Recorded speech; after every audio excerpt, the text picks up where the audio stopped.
I always ask first, would you like to hear what Spirit has to tell you? Because what you want to know about and what they want you to know about isn't necessarily the same thing. And so I like to start there and then go into the personal things. So that usually answers the most important either issue or joy. It doesn't have to be an issue. Sometimes it's just great things. What's the next step on my path? Isn't that nice when it shows up like that? It's wonderful.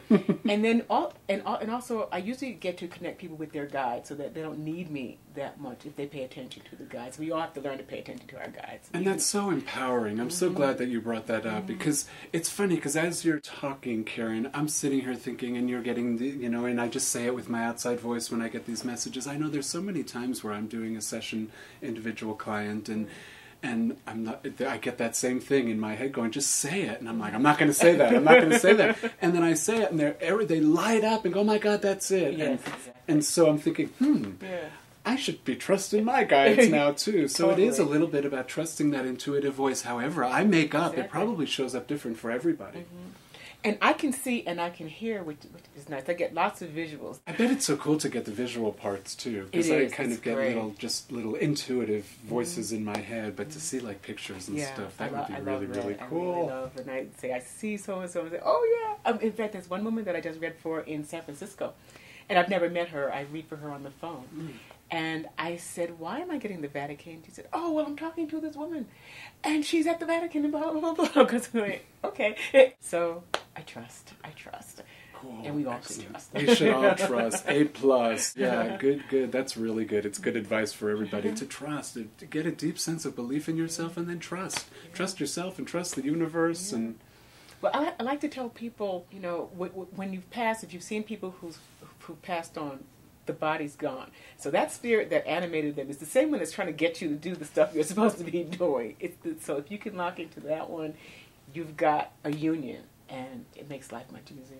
And it's so interesting that you talk about that too, because so often we think that when people pass that they're gone, that oh God, my connection to that person is gone, and it's so not true. I remember when my mom died, it's like I feel like someone ripped my heart out, and they said, well then stop missing her, just think about her as if she's here, and I immediately felt her as if she was here, and I thought, oh, this is much more fun, and this is actually fun. I get to connect with my mom in a really fun way instead of that horrible where is she yearning feeling. So it is really cool. So it must be fun to talk to people from the other side. How cool is that? It's very cool. In fact, my father passed, and I kept crying. I mean, I was just a basket case. And it got to be a year, and I had his ashes, and he said, take me outside, for God's sakes, you're freaking me out. And I did. I put him in a flower pot, and I did this little ceremony there. I never cried again. I never cried about him again. And then... All right, Karen, I know that you do so many different modalities, and there's the tarot and the astrology, and I'm curious, when you're doing a reading, you've got the cards laid out, or you're doing an astrology reading and the chart's sitting there, is it just about the chart? Are you just reading the chart? Or I would make up that it's all that stuff, all that information is coming through. It is. And with astrology in particular, because there's so many kinds of astrology, and there's so many... After a while, I said, you know what? I use certain guides, for instance, the north and south nodes, and what's called the lunar eclipses, because those are pretty consistent, and they are the lessons and the gifts that we come in with. And so I touch on those. And then the tarot feeds me to some extent, and people like to see the visual too. Exactly. It's for them more than it's for me. Right. And then it starts kicking in, and I'm sort of, well, forget that. Here's what they're saying. Here's what's happening, and it's gotten so that I usually attract people who, when I say they're saying they don't jump up and run out of the room. They're there with me, because I do. That's the immediate. And the point of a reading is, where are you now? What's going on right now, and what needs attention? Because it's that. It's kind of like fixing a wire. You fix that one wire that's out of whack, and the whole rest of you just lines up, and so that's what we go for there. Oh, cool! Yeah, that's excellent. One of the things about reading that I love, I'm a playwright and a screenwriter, which takes forever and ever, and amen, and you bleed on the typewriter and you're still not done. With readings, it's right there. It's immediate. You give something to people right in that moment, and it impacts their lives, and it's healing for them then. And, I'm also a healing artist as a writer. I have a play called Harriet's Return. It's based on the legendary life of Harriet Tubman. and I tour all over with that. I tour throughout the world now. I've actually done it on a pier once, so I really said, okay, and I did it. On a pier? Like on a literal pier. Oh, how fun. That sounds really fun. But I like to be in theaters for the most part. But that play is also healing. There's a call to action at the end of that play. It breaks the fourth wall. And Harriet comes through. I did it, this is interesting. I did a show last year, and I couldn't get off the stage fast enough. They were standing and clapping, and I love that. I appreciate it.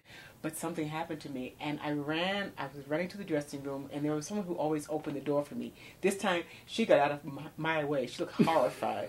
And I flew through the door, and they had a ballet bar, and I fell over it. And I was crying, I was hysterical, and it was as though something came up and out of me, out of the process of doing it. You know, in the U.S., and I know abroad with other issues and other people, but here, there's so much around race issues. And that was like, it really felt like something happened to release the energy from the presence here, period, from myself on a cellular level, and from others who were needing that release. And it felt like that's what came through. I had never had that experience. Oh, wow. I'd done the play a zillion times before. It's not happened like that since. So something released in that one. It was pretty amazing. It was phenomenal. Excellent. I love that when you said that not only did it release for you, but then everybody around got that as well. Because I so deeply believe in that when we heal some of those limitations that we experience in human condition, everybody who's hooked into that gets a healing. You know, so the more we keep doing it, and every single person out there is working on themselves, everybody gets the benefit of that. Because like you said earlier, we're all connected. Exactly. It is we. It is a big we. Absolutely we. I have a letter from a Holocaust survivor who said, I saw the play 3 years ago, and this is my story. So it's a universal theme of bondage, whoever you are. And I always say it's a play about freedom, not slavery. So it makes a difference. And it's all about freedom. You know, it's funny because I don't know if you've ever seen the movie Hair or heard the music from it, and that song Aquarius, and it's all about mind's true liberation. And I keep singing that song over and over and over again. So it is. I love when people talk about the freedom. It is. It's just about being free. And that's all everybody wants, but we go about it differently. But basically, we all want to be free and happy. If you could just be free and happy, everybody else could do whatever they want to do. Yeah, I know. And we fight that battle in groups. Like you said, in race, religions, we fight that battle in groups, and we also fight it individually, you know. And so it is about freedom. Yeah. I always say to myself every day, I release the past and I'm free. I release the past and I'm free, you know. I'm just letting it all go and moving on, you know. Exactly. Excellent. Really good. So, yeah, A+, this is really fun. I know there's a million things I want to talk to you about, but I'm really curious about the altars that you do. Altars that alter. Altars that alter, and it is about freedom. Yeah, cool. It's totally talking about freedom. Well, this happened actually because I was having one of the worst weeks I've had in memory. I was, okay, this can't be my life. Okay, that's where I was. This isn't my beautiful life. Excuse me, I'm evolved. I've done all this work. What's happening? And I was sitting at my desk, and I listened to something, said, get a picture of yourself and put it on an altar. And I did. I went, and remember I mentioned that I had a guru a long time ago. Right. Well, if you've been in an ashram, there are 8 zillion pictures of gurus all the time. Right. And this is the same thing. You know, you pay attention to the guru, you focus on the guru, and you get this energy back. Well, pay attention to yourself and focus on yourself, you'll get this energy back. We are the gurus. We are the gurus. We are the teachers, exactly. So I got a picture of myself. I actually have...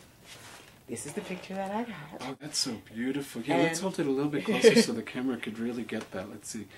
What a beautiful shot. Yeah, right on the altar. I could see that. And you, it needs to be a picture that's current. It's not a picture when you were 8 or your ideal weight or any of that or stuff. Somebody else with your face on it. Right? Exactly.